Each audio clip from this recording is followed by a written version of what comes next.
श्रुतिस्मृतिपुराणानाम् आलयं करुणालयं नमामि भगवत्पादं शङ्करं लोकशङ्करं शङ्करं शङ्कराचार्यं केशवं बादरायणं सूत्रभाष्यकृतौ वन्दे भगवन्तौ पुनः पुनः ईश्वरो गुरुरात्मेति मूर्तिभेदविभागिने व्योमवद्व्याप्तदेहाय दक्षिणामूर्तये नमः।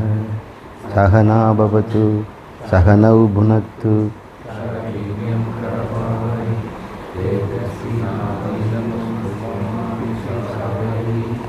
ओम शांति शांति शांति। சுக ரகசிய உபனிஷத் என்பதில் நாம் 10வது மந்திரத்தில் இருந்து கடைசி வரைக்கும் இன்றைக்கி பார்க்கலாம். 16 மந்திரங்கள் இருக்குது, 21 மந்திரங்கள் இருக்குது. முடிஞ்ச வரைக்கும் இன்றைக்கி இதை பூர்ணமாக பார்த்து முடிச்சிடலாம்.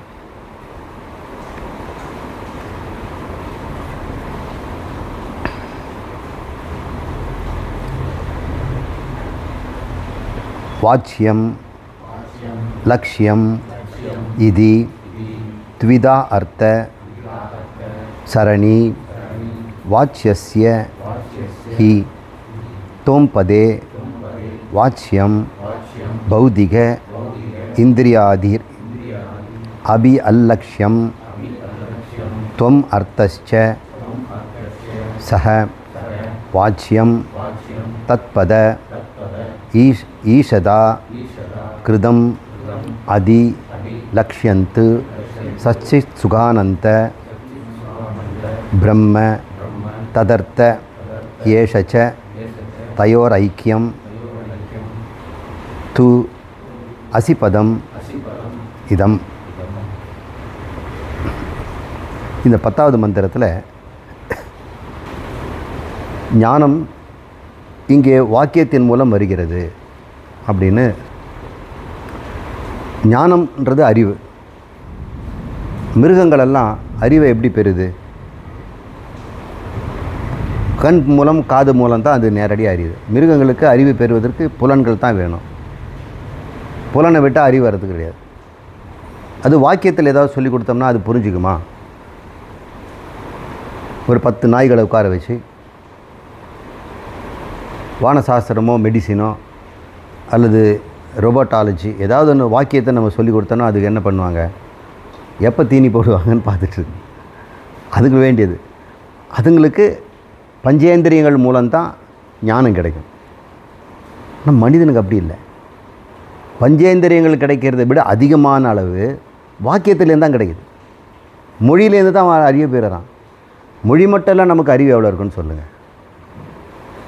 மொழி இருக்கிறதுனால தான் நமக்கு இலக்கியம், நாடகம், கலை போன்றதையும், அப்புறம் விஞ்ஞானம், அப்புறம் சமூகியல், உடலியல், மருந்து, இப்போ இருக்கிற இந்த ராக்கெட் சயின்ஸ் எல்லாமே வாக்கியத்திலேருந்து தானே வந்துருக்குது.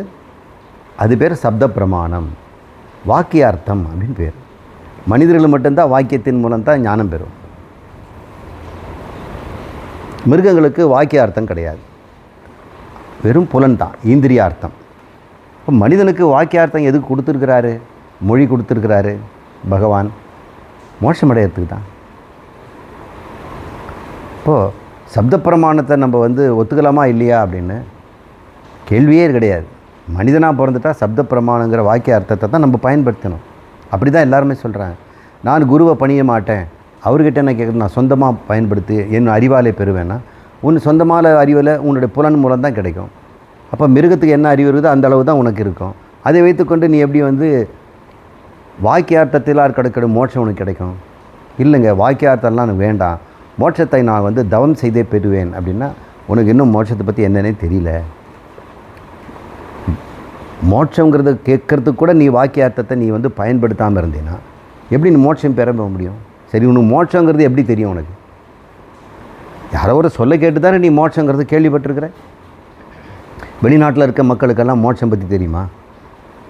அவங்களுக்கெல்லாம் மோட்சம் பற்றி தெரியாது. பஞ்சேந்திரியங்களுக்குள்ளே இருக்கிறாங்க. சப்த பிரமாணம் அவங்களுக்கு இல்லை.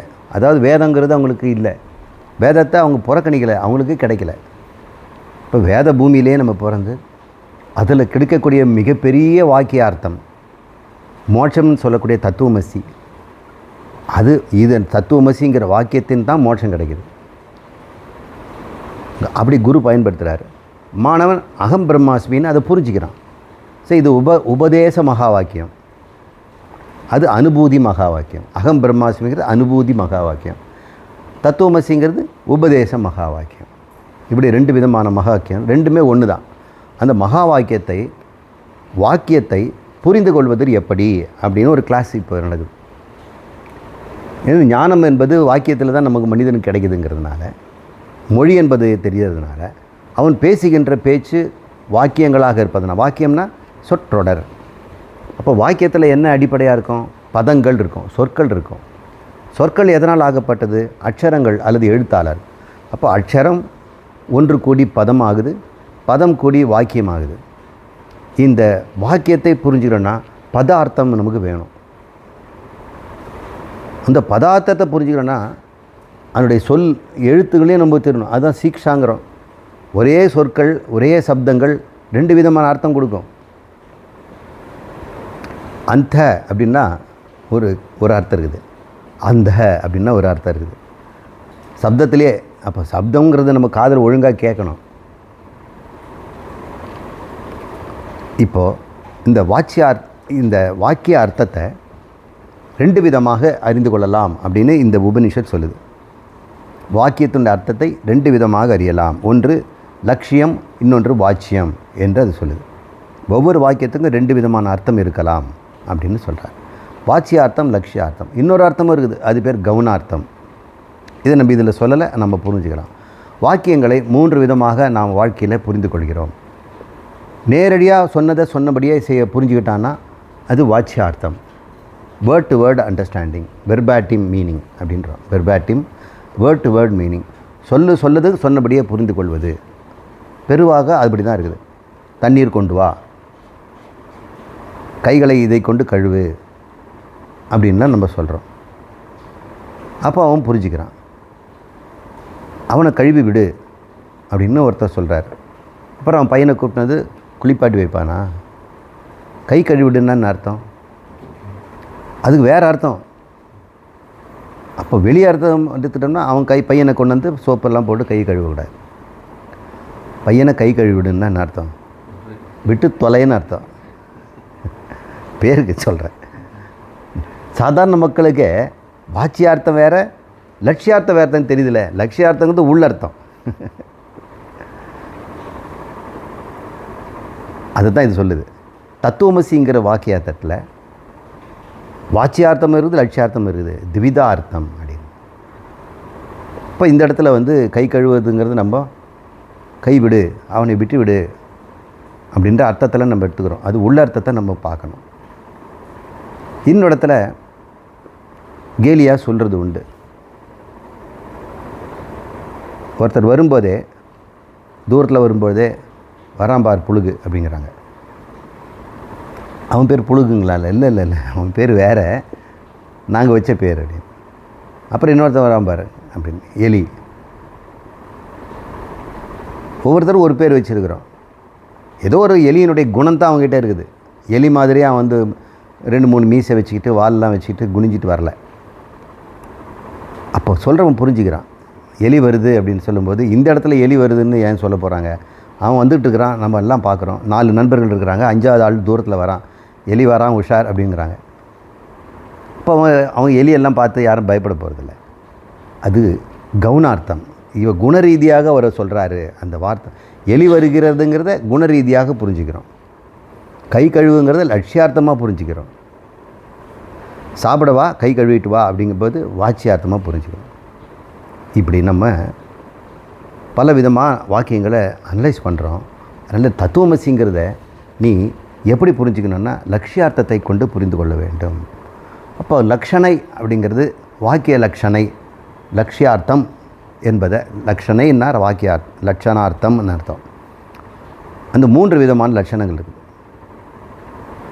விட்ட லட்சணம், விடாத லட்சணம், விட்டு விடாத லட்சணம் அப்படின்னு கைவல்ய உபநிஷத்தில் கைவல்ய நவநீதம் அப்படிங்கிற தமிழ் வேதாந்த நூலில் அப்படி சொல்லியிருக்கும்.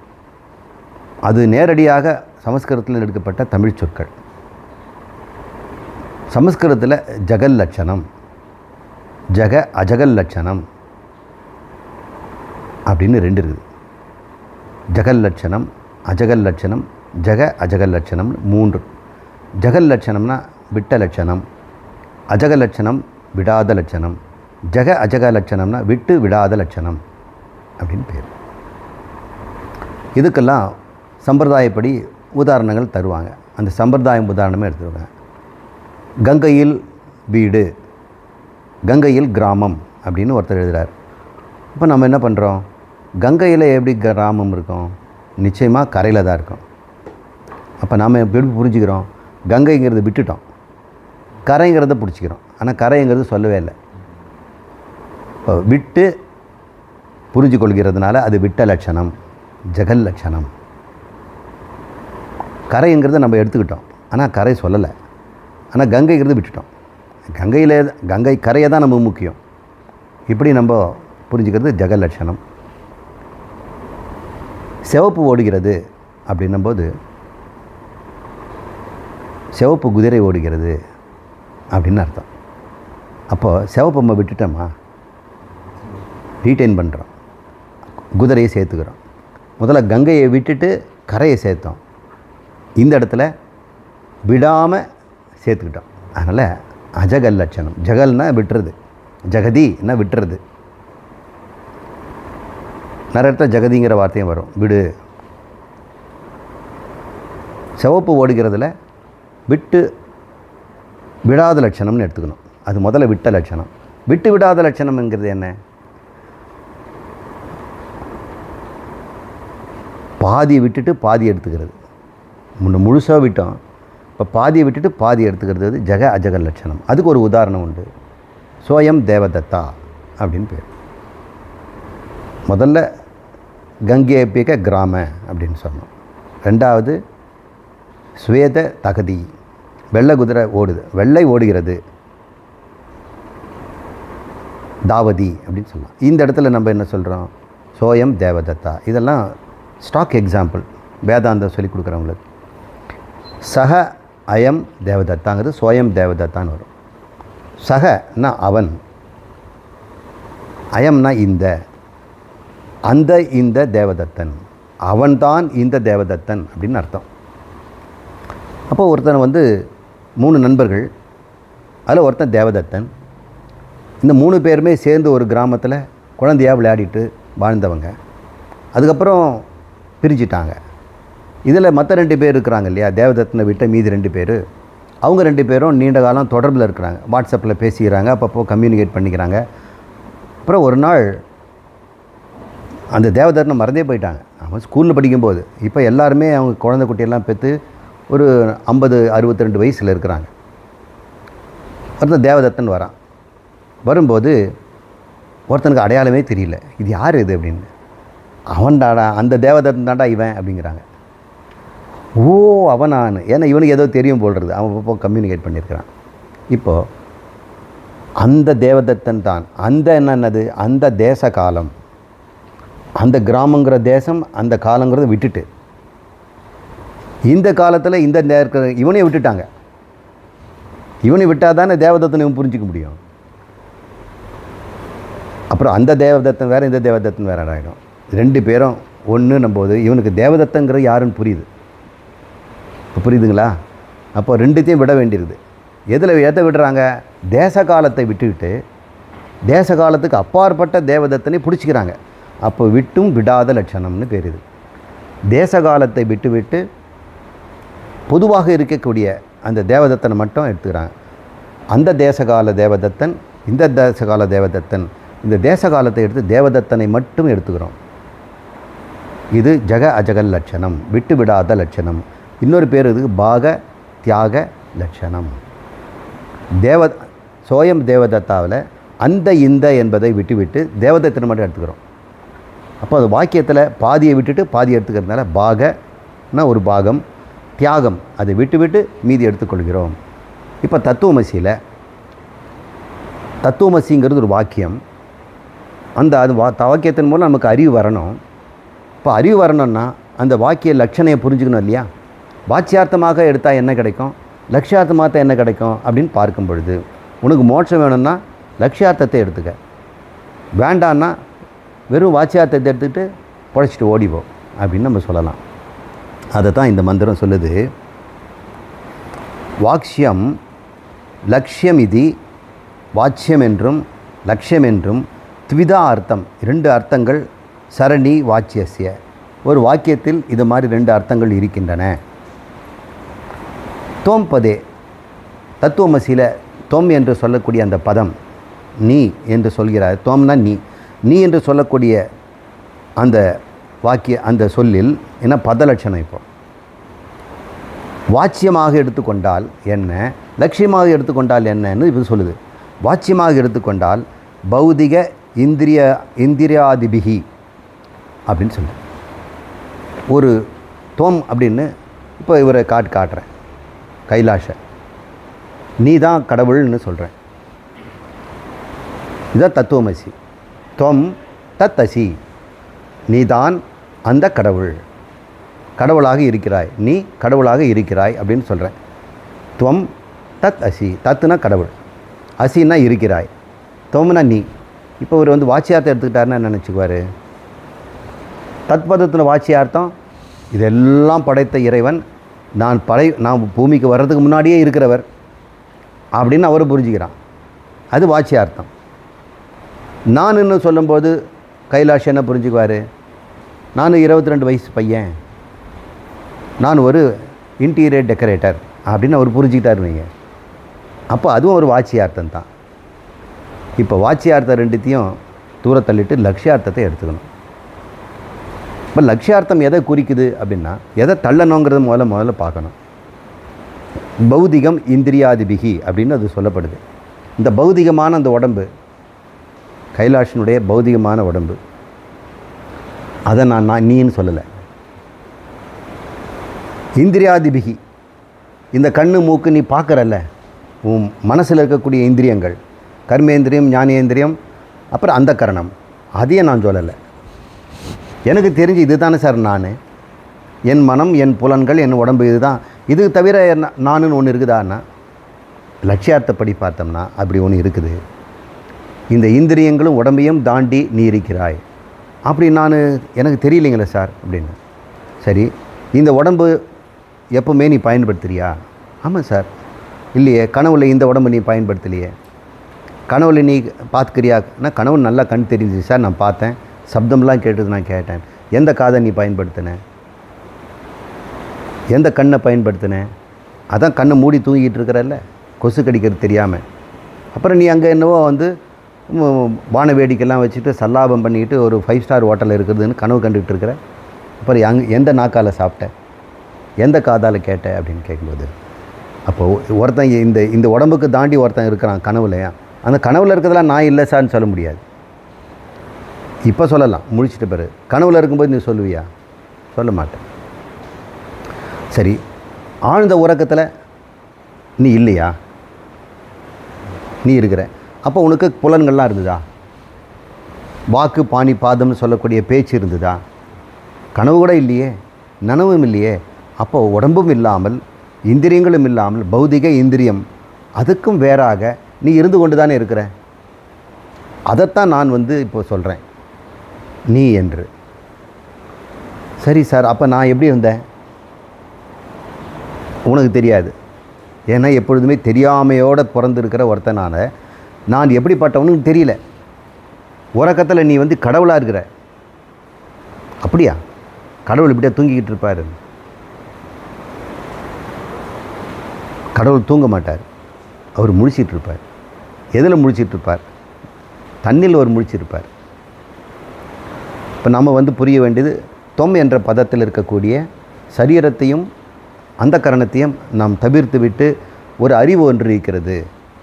அந்த அறிவுத்தன்மையை நம்ம பார்க்குறோம், அதை நம்ம எடுத்துக்கணும். அது அதற்கு அப்பாற்பட்டது, அது தொம் அர்த்தம் என்று சொல்லு. தத்பதத்துக்குன்னு ஒன்று இருக்கும் இல்லையா?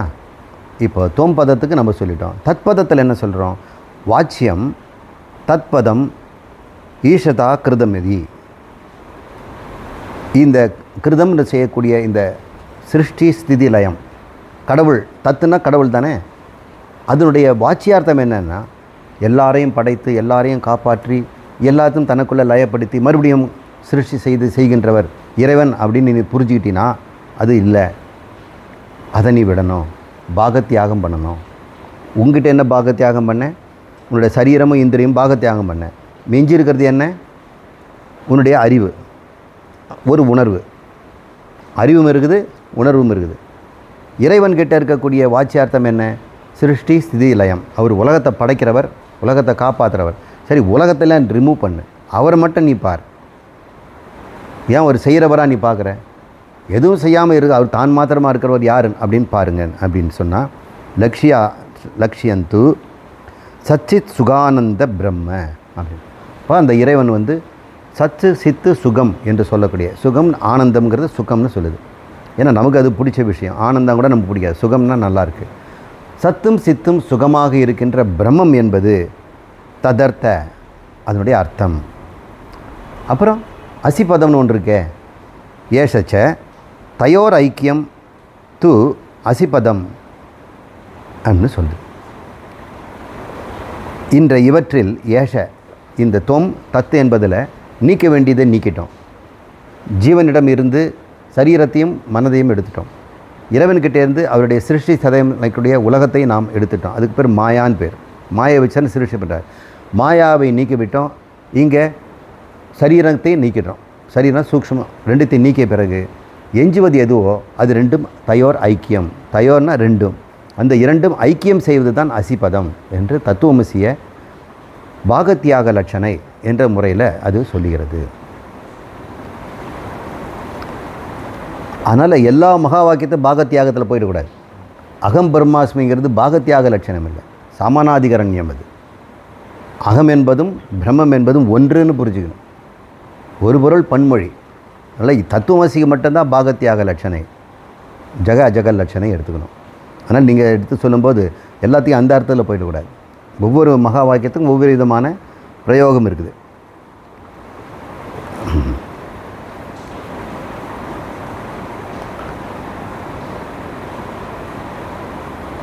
இப்போ இந்த தத்துவம் தொம் என்பதும் ஒன்று அப்படின்னு சொல்லுது.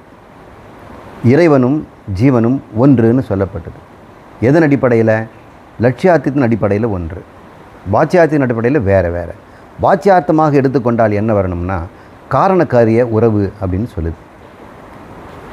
தத் என்பது காரணம், தொம் என்பது காரியம். ரெண்டுமே உபாதிகள் அப்படின்னு சொல்கிறாங்க. காரண உபாதி, காரிய உபாதி அப்படின்னு பேர். இறைவனுக்கு காரிய உபாதினால் அவர் ஜீவனுக்கு வேறுபடுறார். காரண உபாதினால் ஜீவன் காரிய உபாதினால் வேறுபடுகிறான். இந்த உபாதினா என்ன அப்படின்னு சொன்னோம்னா,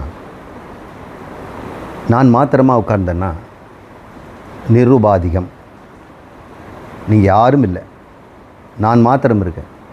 நான் சாப்பிடலை, பேசலை, ஒன்றுமே செய்யலை, அமைதியாக இருக்கிறேன், ஆழ்ந்த உறக்கத்தில் இருக்குன்னு வச்சுங்களேன். அப்போ எனக்கு என்ன உபாதி இருக்குது?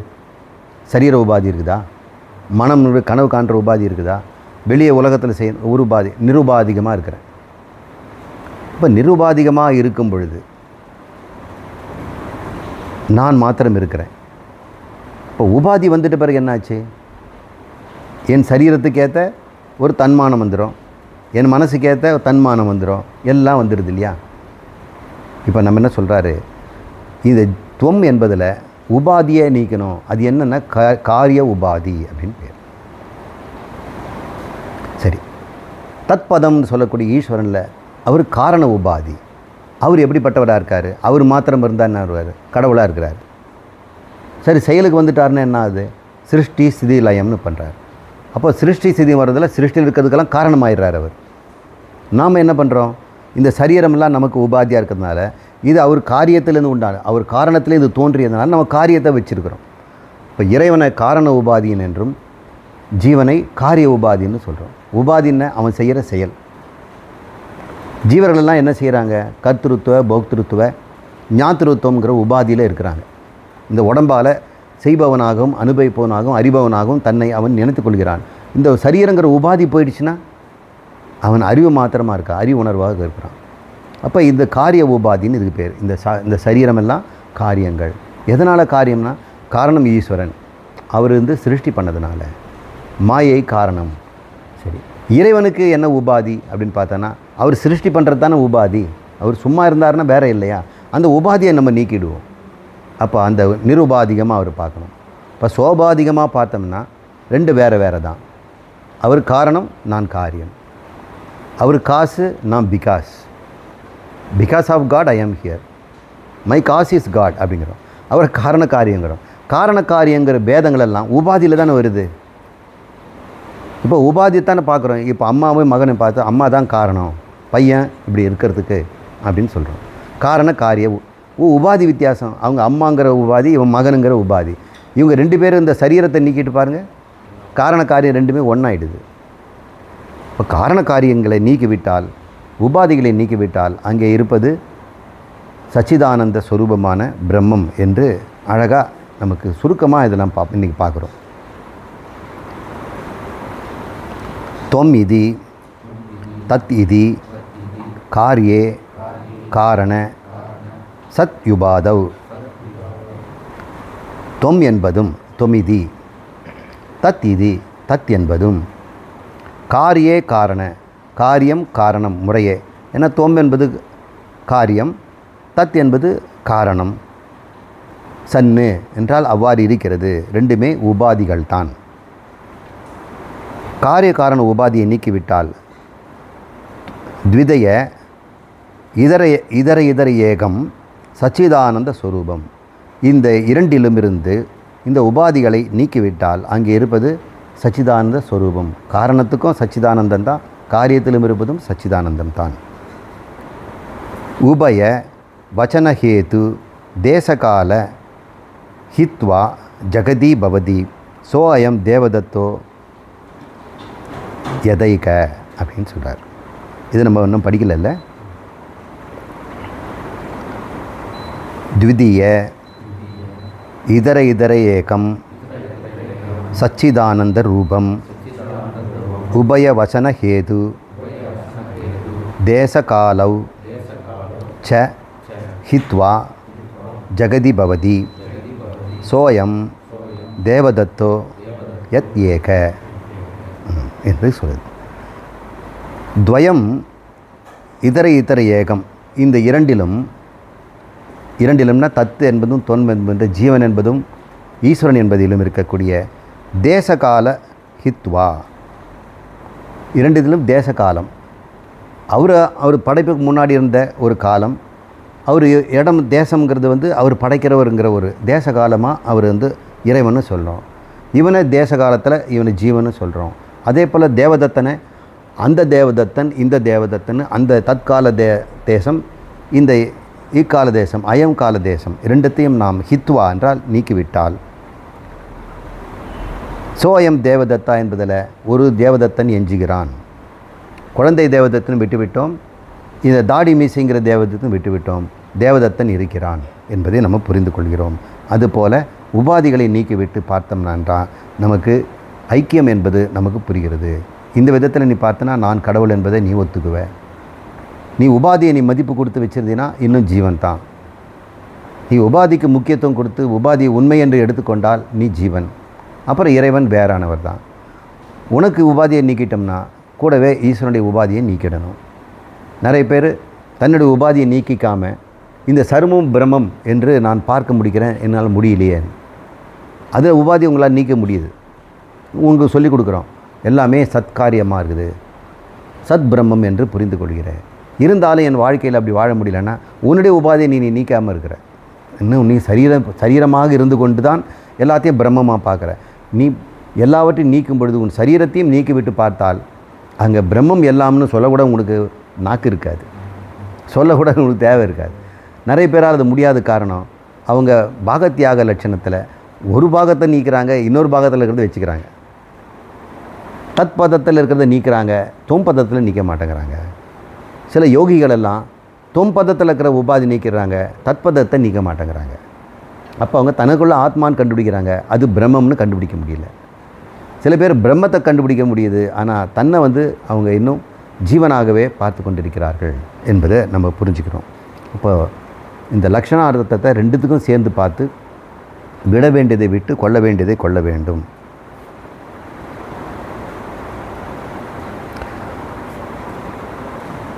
காரியோ உபாதி அயம் ஜீவஹ காரணோ உபாதி ஈஸ்வரஹ காரிய காரணதாம் ஹித்வா பூர்ணபோதோ அவசிஷ்யதே. காரிய உபாதியினால் இருப்பவன் ஜீவன், காரண உபாதியால் இருப்பது ஈஸ்வரன். மாயா காரணத்தினால அவர் ஈஸ்வரன். இந்த சரீர காரியத்தினால காரியகரண சங்காதம்னு சொல்லுவாங்க. இவன் ஜீவன். இந்த காரியகரண என்று சொல்லக்கூடிய காரியத்தையும் காரணம் என்று சொல்லக்கூடிய மாயாவையும் நீக்கிவிட்டால் காரிய காரணதாம் ஹித்வானா வெட்டி நீக்கிறது. பூர்ண போதோ முழுமையாக நாம் அறிகிறோம். எதை? மிஞ்சி இருக்கின்ற அந்த சச்சிதானந்தத்தை அவசிஷதே, அதுவே நீக்கிறது. பூர்ண போதம்னா நீ நீக்க வேண்டியது நீக்கினால் அறிய வேண்டியது அறியப்படுகிறது. பூர்ண போதம் முழுமையான அறிவு அங்கே ஏற்படுகிறது என்று சொல்கிறாங்க.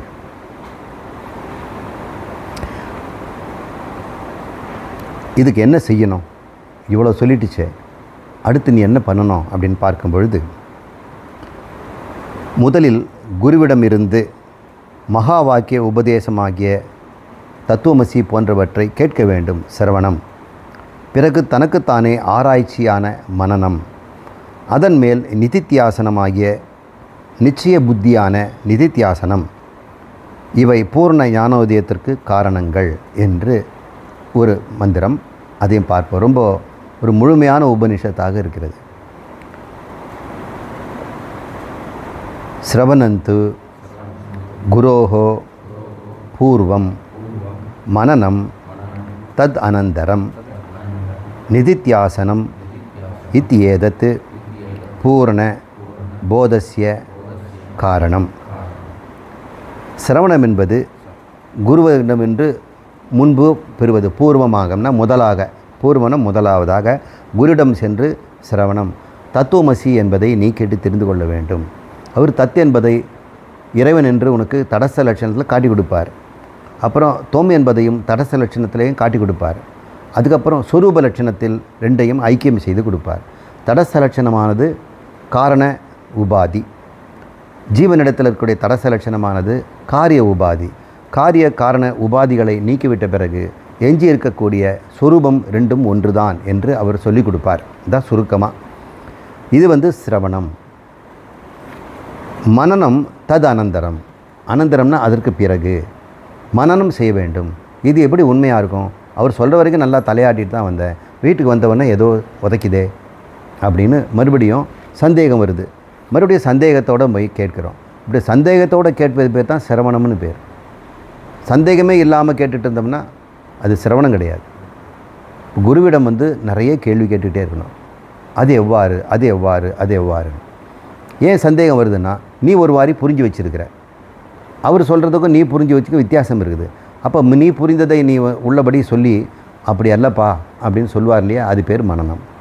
அப்போ நாம் புரிந்து வைத்துக்கொண்டதெல்லாம் எத்தனையோ தத்துவங்களை நம்ம பார்த்துருக்குறோம், நம்முடைய அனுபவங்கள்லாம் பார்த்துருக்குறோம். அந்த இதர தத்துவங்களும் நம்முடைய அனுபவமும் நம்முடைய யுக்தியும் கூட நமக்கு தடைகளாக வருது.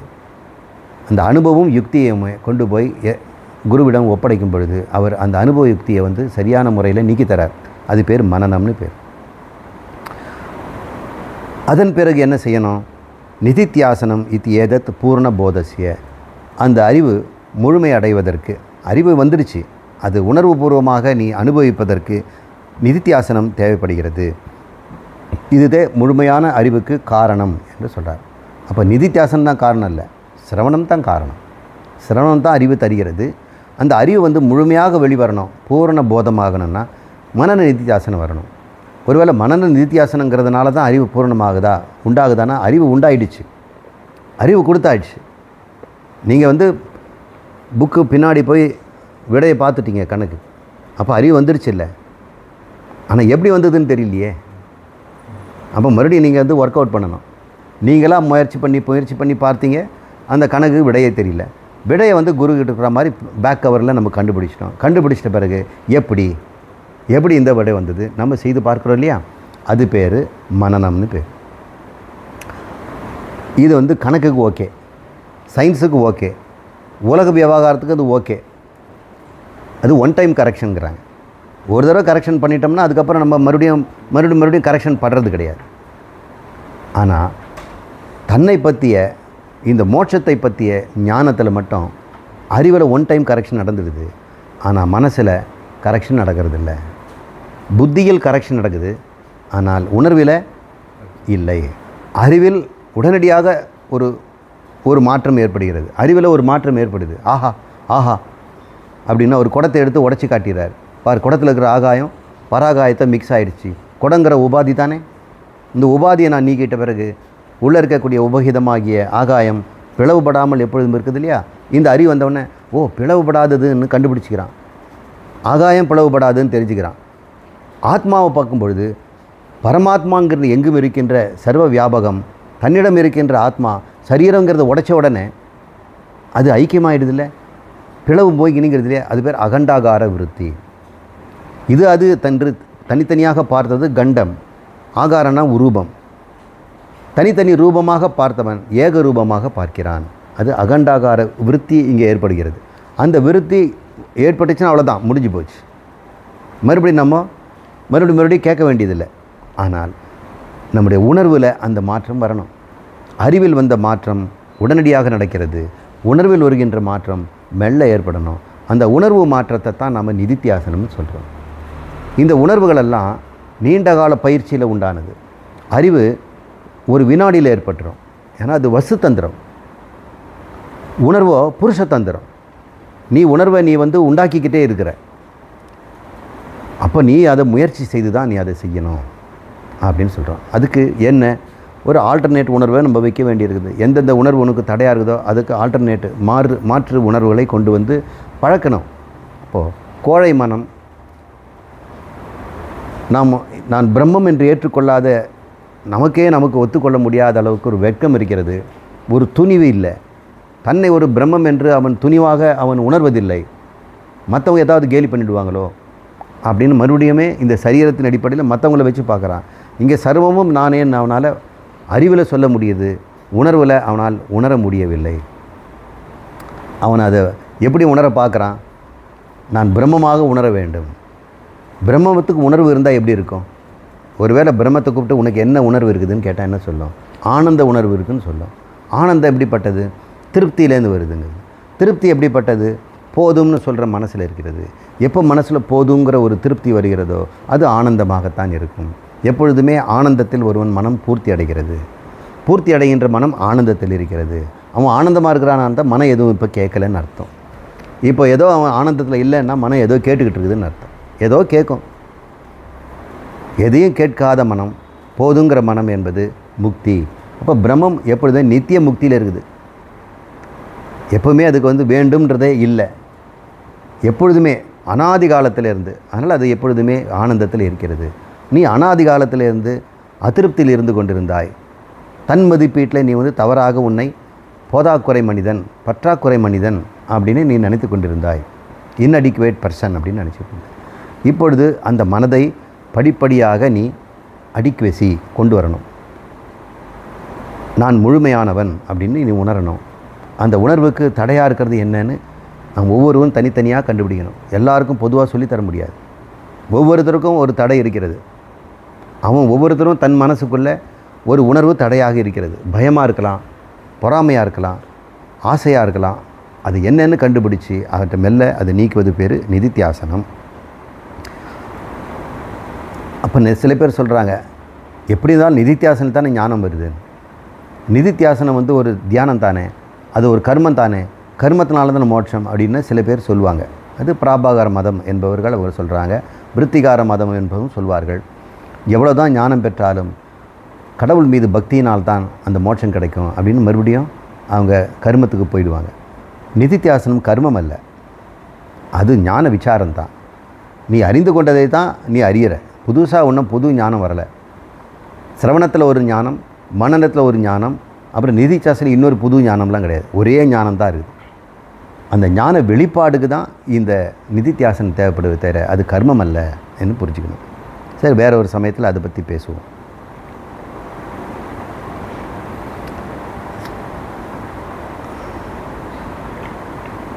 அப்புறம் மற்ற வித்தைகளை பற்றிய ஞானம் அழிந்து போகும். 14வது மந்திரம், பிரம்ம வித்யா ஞானம் அழிவில்லாதது, பிரம்மத்தை கூட்டி வைக்கும் அப்படின்னு ஒரு வாசனை சொல்லு. மற்ற எல்லா ஞானங்களும் அழிஞ்சு போயிடும். அது ஏதோ ஒன்று உற்பத்தி பண்ணி தருது. உற்பத்தி அறிவு, உற்பத்தியான அனுபவம் அந்த அளவுக்கு தான் இருக்கும். இப்போ ஒருத்தர்கிட்ட உற்பத்தி அறிவுன்னு வச்சுங்க, ப்ரொடக்ஷன் நாலேஜ், ப்ரொடக்டிவிட்டி நாலேஜ், அவன் என்ன வச்சுக்கன்னா அவன் ஏதோ ப்ரொடியூஸ் பண்ணுறான் சார். அப்போ ஞானத்தினால உற்பத்தி செய்கிறாங்கன்னு வைங்க, அது அந்த ஞானம் உற்பத்தி முடிஞ்சோன்னு அழிஞ்சு போயிடும். உற்பத்தியான பொருள் தீர்ந்த பிறகு அந்த ஞானத்துக்கு பயன் இல்லாமல் போயிடும். மறுபடியும் அந்த உற்பத்தி ஞானத்தை பயன்படுத்தி உற்பத்தி பண்ணிக்கிட்டே இருக்கணும். ஆனால் பிரம்ம ஞானம் அப்படி இல்லை. அது ஏற்கனவே உங்கள்கிட்ட இருக்கிறது, நீ இன்னும் உற்பத்தி பண்ணலை, அதனால் அது அழியவே அழியாது அப்படிங்கிற ஒரு வார்த்தையை சொல்லுது.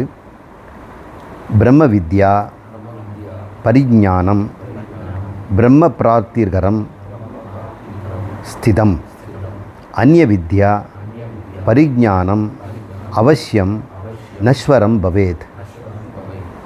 அந்நிய வித்யா மற்ற எல்லா அறிவும் அவசியம் நஸ்வரம் பவேத், கட்டாயம் அது அழிந்துதான் போகும். ஒரு நாலேஜ் இன்னொரு டெக்னாலஜி வந்தோன்னு அழிஞ்சு தானே போகுது. நெசவு அப்படிங்கிற அறிவு, அதில் எத்தனையோ விதங்கள்லாம் இருந்தது. ஷட்டில் இருந்தது. அந்த நெசவில் பயன்படுத்துகிற அந்த கருவிகளெல்லாம் இப்போ ஒன்று கூட இப்போ இல்லையே. என்ன நியூமேட்டிக்காக போயிடுச்சு. இப்போ காற்றை வச்சு எங்கள் நூல் அனுப்புகிறாங்க. முன்னே வந்து ஷட்டில்னு ஒரு கட்டையை தான் அனுப்புவாங்க. இப்போ அந்த ஞானம் போயிடுச்சு. ஆனால் பிரம்ம வித்யா பரிஞானம், பிரம்ம வித்யா என்று சொல்லக்கூடிய முழுமையான ஞானம் பிரம்ம பிராப்திகரம் ஸ்திதம், அந்த பிரம்ம பிராப்தி அடைந்த பிறகு அது நின்று போகிறது. அதுக்கு மேலே அதை மிகைப்படுத்துவதற்கோ அதுக்கு மேலே இன்னொன்று வளர்ச்சியோ, இன்னொரு காலத்தில் பிரம்ம வித்யா கொஞ்சம் அதிகமாகும் சார், இது வந்து போன 1000 வருஷத்துக்கு சொல்லப்பட்ட வித்யா இன்றைக்கி மாறி இருக்குது சார் அப்படின்லாம் ஒன்றும் கிடையாது. பிரம்மா எதை சொல்லிக் கொடுத்தாரோ, வியாசர் எதை சொல்லிக் கொடுத்தாரோ, சங்கர் எதை சொல்லிக் கொடுத்தாரோ, தயானந்தர் எதை சொல்லிக் கொடுத்தாரோ அதுதான் இன்றும் சொல்லி கொண்டிருக்கிறோம்.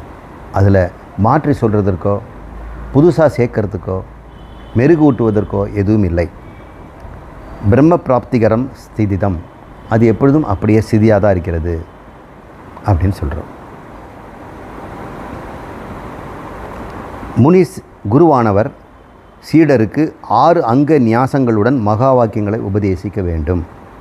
தனியாக வாக்கியங்களை மட்டும் உபதேசிக்கக்கூடாது என்று பிரம்மாவின் வச்சனம் உள்ளது அப்படின்னு ஒரு சின்ன குண்டு தூக்கி போடுது. என்னன்னு பார்ப்போம்.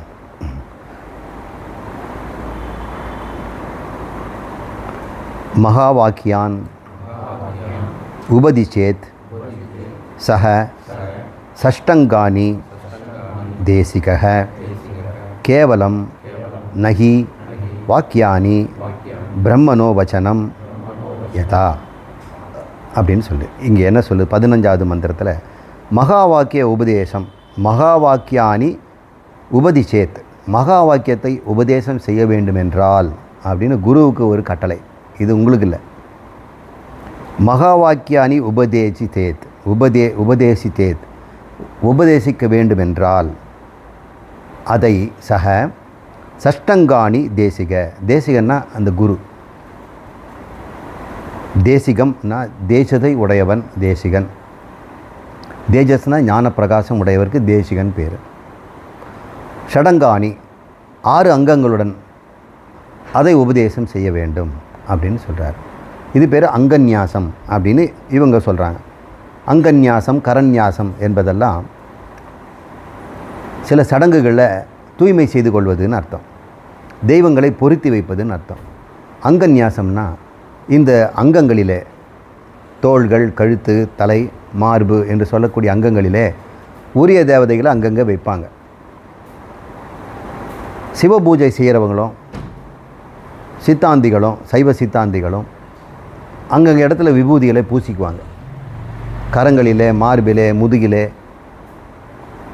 நெற்றியில், தலை உச்சியில், கழுத்தில் எல்லா இடத்தும் பூசிக்கும். இது வந்து அங்க நியாசம். நியாசம் என்றால் வைத்தல், பொருத்துதல் அர்த்தம் அந்தந்த தெய்வத்தை. இதெல்லாம் சடங்குங்கிறோம். 6 அங்கங்கள் இருக்கிறதுனால சடங்குன்னு பேர். இந்த சடங்குகளை ஒருவன் செய்த பிறகுதான் இதை உபதேசிக்க வேண்டும் என்று அவர் சொல்கிறார். இப்போ நீங்கள்லாம் அங்க நியாசம் பண்ணிவிட்டு உட்கார்ந்துருக்கணும் அப்படின்னு அர்த்தம். அப்படின்னா ஒருவன் கர்மயோகத்திற்கு பிறகுதான் இதை அறிந்து கொள்ள வேண்டும் அப்படின்னு நம்ம எடுத்துக்கலாம். மகா வாக்கியானி உபதேசாத் சக சடங்கானி தேசிக. தேசிகன், இந்த குருநாதர், மாணவனை பார்க்கு பெஞ்சில் சொல்லிக் கொடுக்குற மாதிரி இங்கே வா உனக்கு உபதேசம் பண்ணுறலாம் சொல்லக்கூடாது. அதுக்கு உண்டான ஒரு சடங்குகளை அவன் செய்ய வேண்டும் அப்படின்னு சொல்கிறோம். அது சந்நியாச சடங்கு அப்படின்னு பேர். அந்த சந்நியாச சடங்குங்கிறது துறவரத்தை மேற்கொள்ளுதல் போன்ற சந்நியாசங்கள் இருக்கணும். இது சன்னியாசிக்கு தான் சொல்லிக் கொடுக்கணும் அப்படின்னு இது உபனிஷத் சொல்லுது. அப்படின்னு உபனிஷத்தில் சொல்லுது, கேவலம் நகி வாக்கியானி, வெறும் வாக்கியத்தை மட்டும் சொல்லிக் கொடுக்கக்கூடாது. இப்போ குரு சேவைன்னு ஒன்று இருக்குது. அந்த குரு சேவை இல்லாதவனுக்கு அதை நீ சொல்லித்தராதேன்னு புரிஞ்சுக்கணும். இந்த குரு சேவைங்கிறது என்ன? அது பலவிதமாக இருக்கும். அவங்கவுங்களுக்கு எதெல்லாம் முடியுமோ அவங்க குருவுக்கு பாதுகாப்பாக அவருக்கு நன்மைகளை தரும்படி வாழ்ந்து கொண்டிருக்கிறார்கள். நகி வாக்கியானி கேவலம், இந்த வாக்கியத்தை தனியாக கேவலமாக, கேவலம்னா வேறு எதுவும் இல்லாமல் சொல்லிக் கொடுக்கக்கூடாது என்று பிரம்மனோ வச்சனம் யதா, இந்த பிரம்மாஜியே இப்படி தான் சொல்லி வைத்திருக்கிறார் அப்படின்னு நம்ம புரிஞ்சுக்கிறோம். இதை நம்ம எப்படி புரிஞ்சுக்கிறோன்னா, குரு சீடன் அவங்களுடைய ஸ்தானத்தில் இருந்து கொண்டு மாணவனுடைய ஸ்தானம் என்பதை தெரிந்து கொண்டு அந்த ஸ்ரத்தை முதலிய குணங்களோடு கேட்க வேண்டும் என்பதை தான் நம்ம சடங்கானின்னு எடுத்துக்கணும். அதனால் நம்ம அங்கநியாசம் பண்ணாலே போதும்னு நினச்சக்கூடாது. கரநியாசம் இல்லை, அங்கத்துக்கு பண்ணால் கரத்திலே பண்ணுவாங்க, அந்தவும் நமக்கு பத்தாது. நம்ம இப்படி புரிஞ்சுக்குவோம். முனி சிரேஷ்டராகிய சுகரே, இங்கனம் ரகசிய உபனிஷத்து உனக்கு கூறப்பட்டது. வேதத்தை விளக்கும் உமது தந்தையாகிய வியாசரால் நான் இதற்காக அழைக்கப்பட்டேன் என்று இந்த எப்படி ஆரம்பிச்சதுங்கிறத இது முடிச்சு கொடுக்குது. ஏவம் உக்தம் முனிசிரேஷ்ட ரகசியோ உபனிஷத்து சுக மயா பித்ர அனுதீனே வியாசேன பிரம்மவாதினா. வியாசருக்கு பிரம்மவாதின்னு பேர் கொடுத்துருக்குறாங்க. பிரம்ம ஞானத்தை உடையவர் பிரம்மவாதி. அப்படிப்பட்ட வியாசர் என்னால் மயா பித்ரா அனுதீனே, மகனாகிய சுகர் என்ற உனக்காக வேண்டி சொல்ல கேட்க நான் இதை உனக்கு சொல்லிக் கொடுத்தேன். ஏவம் முக்தம் முனிசிரேஷ்ட ரகசியோ உபனிஷத்து. சுகன் என்ற வியாசனுடைய மகனுக்காக வியாசர் வேண்டுகோளின்படி இந்த முனிசிரேஷ்டர் என்பவர் இந்த ரகசிய உபனத்தை சொல்லிக் கொடுத்திருக்கிறார் என்று இது செல்கிறது. இன்னும் கொஞ்சம் இருக்குது, அதையும் நம்ம பார்த்துடலாம். சச்சிதானந்த வடிவமான பிரம்ம உபதேசம் செய்யப்பெற்ற நீர் இனி எக்காலத்தும் ஜீவன் முக்தராக தியானத்தில் நிலை பெற்று உலவுவீர் என்றபடி சொல்லுது. ததோ பிரம்ம உபதிஷ்டம் வை சச்சிதானந்த லக்ஷணம் ஜீவன் முக்தக சதா தத்யாயன் நித்யஸ்துவம் விகரிஷ்யதி. ததோ என்றால் இவ்வாறு, பிரம்ம உபதிஷ்டம் பிரம்ம ஞானத்தை உபதேசிக்கப்பட்ட நீங்கள் அனைவரும் சச்சிதானந்த லட்சணம், உங்களுக்கு லட்சணம் என்ன? இனிமேல் சச்சிதானந்தம் என்பதை நீங்கள் தெரிந்து கொள்ளும். அல்லது சச்சிதானந்தம் லட்சணமாக உடைய பிரம்மத்தை உபதேசிக்கப்பட்ட நீங்கள் ஜீவன் முக்தர்கள் அப்படின்னு சொல்லிடுச்சு. இனிமேல் ஆவேனான்லாம் சந்தேகப்படக்கூடாது. உபனிஷத் சொல்லிடுச்சு. ஜீவன் முக்தர் என்ன பண்ணணும்? சதா தத் தியாயன், எப்பொழுதும் இதை நீர் விடாமல் தியானம் செய்து கொண்டிருங்கள், நான் நினைத்து கொண்டிருங்கள் அப்படின்னு. தியானத்தில் போய் உட்கார்ந்துடாதீங்க. நடந்தாலும் செய்தாலும் போனாலும் தன்னை பிரம்மம் என்று நினைத்து கொண்டிருங்கள். சதா தத் தியாயன், இந்த நினைவிலிருந்து விடுபட வேண்டாம். கொஞ்ச நேரமாவது ஜீவனாக மாறி கோபதாபங்களை விழுந்து ஐயோ நான் இப்படி தப்பு செய்துட்டேனே, இப்படி பேசி போட்டனே, நான் இதை நான் செய்யாமல் இருந்திருக்கணுமே அப்படின்லாம் நீ வருத்தப்படும்படி நடந்து கொள்ளாதே. அதுவரை உன்னுடைய நிதித்தியாசனத்தை தொடர்ந்து செய்து இந்த ஜீவபோதத்தை விட்டு இந்த ஆத்மபோதத்தில் நிலைத்திரு. ஜீவபோதம் தான் நமக்கு தடையாக இருக்கிறது. ஆத்மபோதத்துக்கு வரணும்னா ஜீவபோதத்தை விடணும். அது சொல்கிறாரு. நித்தியஸ்துவம், எப்பொழுதும் நீ தியாயன்னு நினைத்து கொண்டிரு.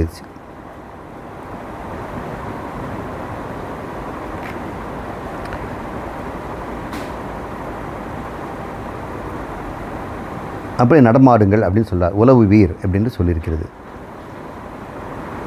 எங்கே விட்டேன்? விகரிஷ்யசின்னா இவ்வாறு வாழ்ந்து கொண்டிருங்கள், நடமாடுங்கள்னு அர்த்தம். அடுத்தது, வேதத்தின் ஆதியில் விளங்கும் ஒலி என எது கூறப்படுகிறதோ, வேதத்தின் நிலை பெற்றது எதுவோ, பிரகிருதி ஒடுங்குமிடம் எதுவோ அந்த பரம்பொருள் மகேஸ்வரன். மறுபடியும் உபனிஷத்து ஒரு ரீகலெக்ஷன் மாதிரி அது பேச ஆரம்பிக்குது. வேதத்தின் ஆதியில் விளங்கும் ஒலி எது என்று கூறப்படுகிறதோ, வேதத்தின் முதல்ல எது ஒன்றுன்னா ஒலி என்ன சப்தம், அது ஓங்காரம் அல்லது பிரணவம், அது சாமவேதத்தின்படி உத்கீதம் அப்படின்லாம் சொல்லுவாங்க. அந்த வேதாந்தத்தில் நிலை பெற்றது எதுவோ, பிரகிருதி ஒடுங்குமிடம் எதுவோ அது பரம்பொருள் என்று இந்த பரம்பொருளுக்கு ஒரு டெஃபினேஷன் சொல்லுது. வேதம் என்று சொல்வது ஒட்டுமொத்த சர்வஜம், இந்த சிருஷ்டிக்கு தேவைப்படுகின்ற அறிவு, அதுதான் வேதம். நமக்கு வேதம் ஏதோ பிரயோஜனமாக வாழ்க்கையில் வாழ்வதற்கு வேண்டிய அறிவு, அப்புறம் முக்தி அடைவுக்கு அறிவு. ஆனால் கடவுள்கிட்ட ஒரு வேதம் இருந்ததே, அது அவருடைய சிருஷ்டிக்கு வேண்டிய அறிவு. அந்த சிருஷ்டி வேண்டிய அறிவு நாமரூபங்களை தான் சிருஷ்டி பண்ண போகிறார் அவர். அவர் சிருஷ்டிங்கிறது என்னென்னு புரிஞ்சுக்கிட்டோம், நாமரூபங்கள்னு பண்ணோம். களிமண்ணை அவன் பொம்மையாக மாற்றினான். அப்போ பொம்மையாக மாற்றும் பொழுது நாமரூபத்தை தான் அவன் சேர்த்தானே தவிர, அங்கே இருக்கிறதெல்லாம் மண்ணே தான் இன்னமும் இருக்கிறது. மண்ணை தவிர வேறு எதுவும் இல்லை. சர்வம் மிருண்மயம் இதரம் வாச்சாரம்பனம் விகாரோ நாமதேயம். இந்த சிருஷ்டியில் இருக்கிற அத்தனையுமே உன் எண்ணத்தில் தான் இருக்குது. உண்மையில் அங்கே இருக்குது பிரம்மன் தான். ஒரு பொருள் பிரம்மங்கிற மண்ணு தான் இருக்கிறது. மற்றபடி இந்த பொம்மை அந்த பொம்மை இந்த பொம்மைங்கிறதெல்லாம் உன் மனதில் தோன்றுகின்ற நாமரூபங்கள். அவர் ரூபத்தை கொடுத்தா நீ நாமத்தை பிடிச்சிக்கிட்ட. இப்போ நாமரூபங்களை தான் சிருஷ்டி என்று நீ புரிஞ்சுக்கிறீங்க.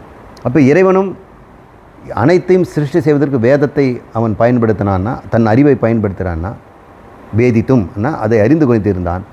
அது எல்லாமே நாமரூபம் தானே சிருஷ்டி பண்ணியிருக்கிறான். அப்போ கோயவனை கேட்டீங்க, சார் இத்தனை பொம்மை செய்தீங்களே, அதில் நீங்கள் மண்ணோட என்ன சேர்த்தீங்கன்னு கேட்குறேன்.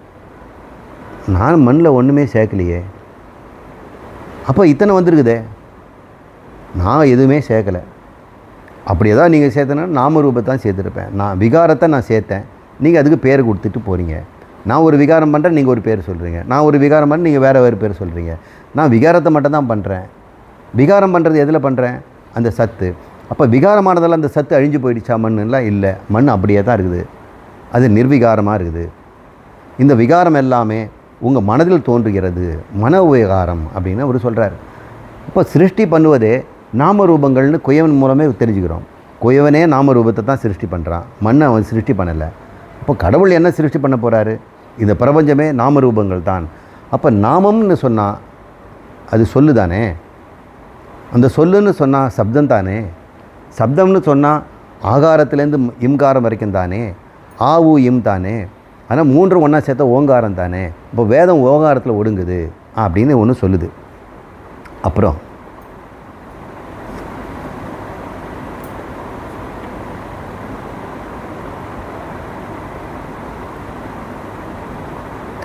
யோ வேதாதௌ ஸ்வரஹ புரோக்தோ வேதாந்தே ச பிரதிஷ்டிதஹ தஸ்ய பிரகிருதி லீனஸ்ய யஹ பிரஸ்ஸ மகேஸ்வரஹ. இந்த மகேஸ்வரன் என்பவர் தான் இப்போ சொல்லப்போகுது. இந்த மகேஸ்வரன் என்பது யாருன்னு கேட்டோம்னா, இந்த சிருஷ்டிக்கு காரணமான அனைத்து நாமரூபங்களும் ஓங்காரத்தில் லீனமடைகிறது, மறைகிறது. அந்த ஓங்காரம் எங்கே மறைகிறதோ அது மகேஸ்வரன்.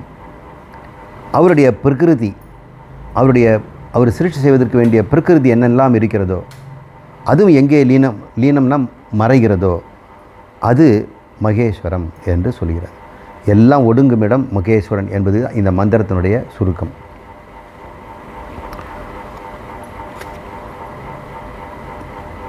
பத்தொன்பதாவது மந்திரம். அந்த பரமசிவனால் உபதேசிக்கப்பட்ட சுகர் தன்னுடையதென்று ஏதுமில்லாமல் துறந்து எழுந்து ஈஸ்வரனை வணங்கி உலகுடன் இரண்ட கலந்து தன்மயமாகிவிட்டார் அப்படின்னு சுகரை பற்றி இப்போ சொல்லுது. உபதிஷ்ட சிவேன இதி ஜகத் தன்மயமதாம் கதஹ தஸ்ய இருங்க உத்தாய பிரணிபத்தியேஷம் தியக்தியாதேசேஷ பரிக்கிரக. அந்த சுகர் இந்த கேட்டு முடித்த உடனே உபதிஷ்ட என்றால் உபதேசிக்கப்பட்ட,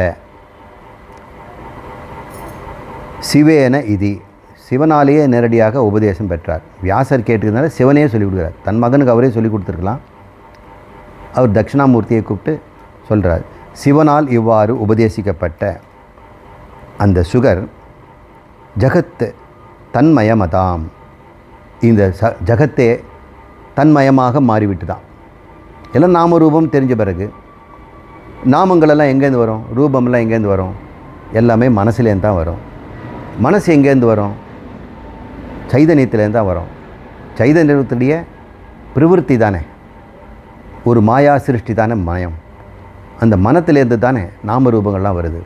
இப்போது சுகர் ஒரு மனிதராக இருக்கிறதுனால என்ன சொல்கிறாங்க, இந்த சொல் கேட்ட உடனே, இந்த சிவனால் இந்த உபதேசம் தத்துவமசி சொல்லப்பட்ட உடனே இந்த ஜெகன் முழுக்கம் வெறும் நாமரூபம். இந்த நாமரூபங்கள்லாம் சைதன்யத்திலேருந்து தோன்றி சைதன்யத்தினால் நிலைப்படுத்தப்பட்டு சைதன்யத்திலேயே மறைகிறது. நாமரூபங்கிறது உங்களுடைய எண்ணங்கள். நீங்கள் கொஞ்ச நேரம் கண்ணை மூடி உங்கள் எண்ணங்களை பாருங்கள். எண்ணமெல்லாம் உங்களிடமிருந்து தோன்றி உங்களாலேயே பார்க்கப்பட்டு உங்களுக்குள்ளேயே அது மறைகிறது. அப்போ நீங்கள் யாருன்னா அந்த மரக்கட்டை இல்லை, சைதன்யம். ஏன்னா சைதன்யத்திலேருந்து தான் நாமரூபங்கள் தோன்றும், மரக்கட்டையிலேருந்து தோன்றாது. ஜடம் அல்ல, நீங்கள் சச்சிதானந்த சுரூபம் என்று அவன் தெரிஞ்சவண்ணே உடனடியாக அவனுக்கு ஜெகன் முழுவதும் தானாகவே வியாபகமாகிறது, தன்மயம் தானாகவே இருப்பதாக அவன் பார்க்கிறான். அவன் உத்தாய அவன் எழுந்து நின்று பரிணிபத்தியேஷம் தியக்தவா அவன் நமஸ்காரம் செய்து அனைத்தையும் துறந்து யான் எனதுங்கிற அனைத்தையும் அப்போ விட்டுட்டான். எல்லாமே இப்போ இந்த பரமசிவமும் நானும் ஒன்றுன்னு தெரிஞ்சு போச்சு. இப்போ இனிமேல் விடுறதுக்கு என்ன இருக்குது, கொல்றதுக்கு என்ன இருக்குது, இல்லை எல்லாத்தையும் துறந்து, பரிக்கிரகனா எல்லாவற்றையும் துறந்து அவன் சந்நியாசம் பூண்டான் அப்படின்னு எடுத்துக்கணும். இனிமேல் அவனுக்கு கர்மம் கிடையாது. சரீரம் தன் கர்மத்தை செய்யும், அது நான் செய்வதல்ல. இந்த ஜகத்தும் தன் கர்மங்களை செய்யும், அது நான் அல்ல என்று தன்னை கர்மங்களிலிருந்து விடுபடுது தான் சந்நியாசம்னு பேர். எதுவுமே செய்யாமல் இருக்கிறது இல்லை, செய்வதெல்லாம் நான் அல்லன்னு இருப்பது தான் சந்நியாசம். இப்போ செய்வதெல்லாம் யாருன்னா யாரோ செய்கிறாங்க, யாரோ பண்ணுறாங்க. யாருக்கு கர்மம் தெரியுதோ அவங்க பார்க்கட்டும். என்னிடம் கர்மம் இல்லை என்று எவன் வாழ்கிறானோ அவன் சந்நியாசி, அவன் பரிக்கிரகம், அவன் அசேஷ பரிக்கிரகம், மிச்சம் இதுமில்லாமல் அதை விட்டு விடுகிறான். அபரிக்கிரகம் படிக்கணும், சசேஷ அபரிக்கிரகம். சரிங்க, அடுத்து என்ன சொல்கிறாரு, பரபிரம்மமாகிற அமுத கடலில் மிதப்பவர் போல் துறவியாகச் செல்லும் அவரை பார்த்து கிருஷ்ண துவைபாயன முனிவர் பின்தொடர்ந்து பிள்ளையின் பிரிவாற்றாமையால் மகனே என்று கூவினார். அப்பொழுது தாவரம் ஜங்கமமாகிய உலகனைத்தும் ஏன் ஏன் என்று எதிரொலி செய்தது ஒரு விளக்கம் வருகிறது. அதை நம்ம என்னன்னு பார்ப்போம்.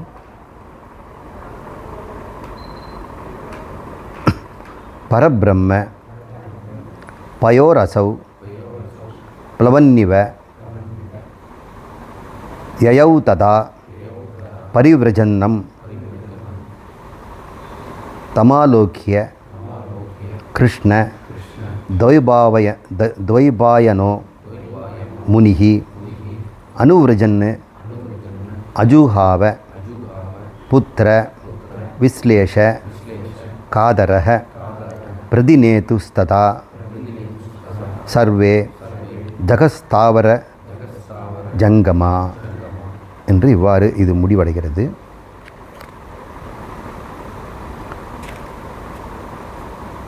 இதை கேட்ட இந்த மகன் முற்றும் துறந்து சரீரத்தையும் அவன் திறந்துட்டான். உடையெல்லாம் கூட நழுவி போயிடுச்சு. அவன் தன்னை பிரம்மமாக உணர்ந்தவுடனே தனக்கு உடம்பு இருக்குதா அது துணி இருக்குதான்னு கூட தெரியல. அவன் பாட்டுக்கிட்டு அவன் பரிவிராஜனாக போயிட்டான். நடந்து அப்படியே போகுது, கால் எங்கேயோ போகுது, பழகிவிட்ட இடத்துல அது போயிட்டு இருக்குது. இதை பார்க்கிறார் வியாசர். அப்படியே மகனே இப்படி ஆகிட்டேடா, நான் தெரியாமல் அவனு சிவனுக்கு உபதேசம்னு சொன்னேன். இதெல்லாம் நமக்கு ஒரு வியாசருக்கு கூட மகன் பாசம் இருக்குது அப்படின்னு நம்ம சொல்ல வரார். ஒரு இது மிகைப்படுத்தி பேசுகிறார். இந்த ஞானத்தினுடைய தன்மையை பார்க்குறார். இப்போது மகனே மகனே அப்படின்னு அவர் அழைக்கிறார். பரிவிராஜந்தம் லோக்கியம்னா பார்க்குறது. பரிவிராஜனாகனா எழுந்து நடமாடிக்கொண்டு ஊர் தேசம் இல்லாமல் செல்லுகின்ற அந்த மகனை பார்க்கின்ற கிருஷ்ண துவைபாயனர், அவருக்கு கிருஷ்ண துவைபாயனர்னு வியாசருக்கு பேர். அந்த முனி புத்திர விஸ்லேஷ காதர புத்திரனை பிரிவாற்றாமையினால் அவர் கதர்றார். மகனே மகனே என்று அவர் அழைக்கிறார். அதை கேட்ட சர்வே ஜகஸ்தாவர ஜங்கமம் பிரதிநேது ஸ்ததா. பிரதிநேசுனா மறு ஒலிப்பு தருது. இவன் மகனே மகனேன்னா அதுங்களும் மகனே மகனே அப்படின்னு அதுங்களாம் சொல்லுதுங்களா. இல்லை ஏன் அனு பிரதித்வனி. துவனின்னா நான் சத்தம் போடுறது, பிரதித்வனின்னா எதிரொலிக்கிறது. அப்படி இது தாவர ஜங்கமெல்லாம் ஏன்னு கேட்குதான். இப்போ யார் பதில் சொல்லுவாங்க? மகனே மகனேன்னு இவர் கூப்பிட்றாரு. அவன் மகன் என்ன ஆனா இப்போது அனைத்து தாவர ஜங்கம் ஆகிட்டானா அப்போ பதில் யார் தருவாங்க? ஏன்னு சொல்லுது. அப்போ வியாசருக்கும் அறிவு வந்துடுச்சு. இப்போ மகன் பிரம்மம் ஆயிட்டான், பதில் சொல்லுது அப்படின்னு இதை நம்ம புரிஞ்சுக்கிறோம். சத்தியவதியின் புத்திரரான வியாசர் அனைத்தின் வடிவமான அவ்வொலியை கேட்டு புத்திரனிடமிருந்த அன்பால் அவருடன் கூடி பரமானந்தத்தை அடைந்தார். எவர் இந்த இரகசிய உபனிஷத்தை படிக்கிறாரோ அவர் குருவின் அருளால் எல்லா பாவங்களினின்றும் விடுபட்டு கைவல்ய முத்தியை நேராக அனுபவிப்பவராகிறார். சாட்சாத் கைவல்ய முத்தியை அனுபவிப்பார் என்பது உபனிஷத்து என்று இது நிறைவு பெறுகிறது. அந்த மந்திரத்தையும் நாம் பார்த்துடுவோம். 22வது தத் ஸ்ருத்வா சகலகாரம் வியாசக சத்யவதீசுத புத்திரேன சகிதக பிரீத்தியா பரானந்த உபயேவான். அந்த ஏன் என்று தாவர ஜங்கமெல்லாம் பதில் சொல்கிறதுக்கே மகன்கிட்டேருந்து வராமல் எங்கு பார்த்தாலும் அந்த ஏன் என்னை ஏன் கூப்பிட்ற அப்படின்னு கேட்குற மாதிரி கேட்கும்போது தத் ஸ்ருத்வா அதை கேட்ட பிறகு சகலாகாரம் எங்கெங்கெல்லாம் உருவம் இருக்குதோ அங்கேருந்தெல்லாம் பதில் வருதான். அந்த வியாசர் எப்படிப்பட்டவர்? யார்? சத்யவதி சுத, சத்தியவதிக்கு மகனாகிய அந்த வியாசர் புத்திரேன சகித மகனுடன் கூடி பிரீத்தியா அன்பினால் கட்டி தழுவி பரமானந்தம் உபயோகியுன்பான், பரமானந்தத்தை அவர் அடைகிறார். அவரும் அந்த ஞானத்தை முழுமை அடைகிறார். யோ ரகசியோபனிஷத்து மதீதே குர்வன் அனுக்கிரகாத் சர்வ பாபம் வினிர்முக்த சாக்ஷாத் கைவல்யம் அஸ்னுதே. யாரெல்லாம் யோகோ ரகசியோபனிஷத்து, ரகசிய உபனிஷத் என்று சொல்லப்பட்ட இதை அதீதே கேட்டு தெரிந்து கொண்டார்களோ, அதீதேன்னா தெரிந்து கொள்ளுதல், குர்வன் அனுக்கிரக குருவின் அனுக்கிரகத்தினால் சர்வ பாவம் வினிர்முக்த அவர்கள் கர்மங்களிலிருந்து விடுபடுகிறார்கள். ஏன்னா அவன் கர்த்தா இல்லை, எனவே அவன் பாபங்களிலிருந்து விடுபடுகிறான் என்று அது உபலட்சணமாக சொல்லுது. அதனால் அவன் என்ன கிடைக்கிறான்? சாக்ஷாத், அவன் நேரடியாகவே, எப்போ காத்திருந்தெல்லாம் கிடையாது, தன்னை மாறி கூட கிடையாது, சாக்ஷாத் நேரடியாகவே கைவல்யம் கேவலசிய பாவம், நான் மட்டுமே என்கின்ற ஒரு நிலையை அடைகிறான். அஸ்னுதே, யாரெல்லாம் அதை கேட்டாங்களோ இந்த உண்மையை அவர்கள் அடைகிறார்கள். சாக்ஷாத் கைவல்யம் அஸ்னுதே என்று மறுபடியும் அது ரிப்பீட் பண்ணுது. இது உபனிஷத். இவ்வாறு இந்த உபனிஷத் நிறைவு பெறுகிறது. எப்போ மந்திரங்களெல்லாம் நிறைவு பெறும்போது 2 தடவை அது சொல்லும்.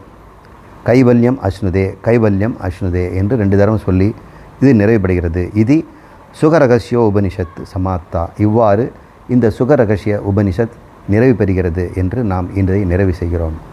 அடுத்த வாரம் இன்னொரு உபனிஷத்தை நாம் ஆரம்பிப்போம். சிவன் நம்ம தட்சிணாமூர்த்தின்னு எடுத்துக்கிறோம்.